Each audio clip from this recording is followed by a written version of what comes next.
Gumagamit ka pa rin ba ng ganitong klaseng water pump para sa aquarium? Pinilitan ko na siya. Bumili na ako ng bago, hindi na ganito yung sa akin ngayon. So, papakita ko sa inyo guys yung bago kong binili na water pump. Siya, napakaganda mga brother. Wow! Napakaganda. Oh. So, yan. Dalawa yung filter niya. Hindi katulad nung isa. Ito, isa lang yung filter niya. Nandiyan sa loob. Ito dalawa. Isa, dalawa. Then, i-filter niya. Ito yung pinakamotor. Nasa taas. Yan.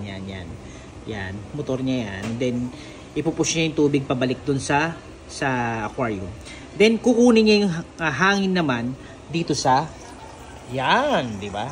Kukunin yung hangin dyan. Papalabasin niya dito. Ngayon, para mas aerated yung mismong tubig natin. O, diba?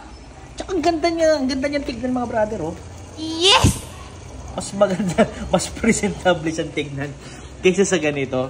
So, yun mga brother, kung gusto nyo magkaroon ng aquarium, I suggest na bumili kayo ng ganito.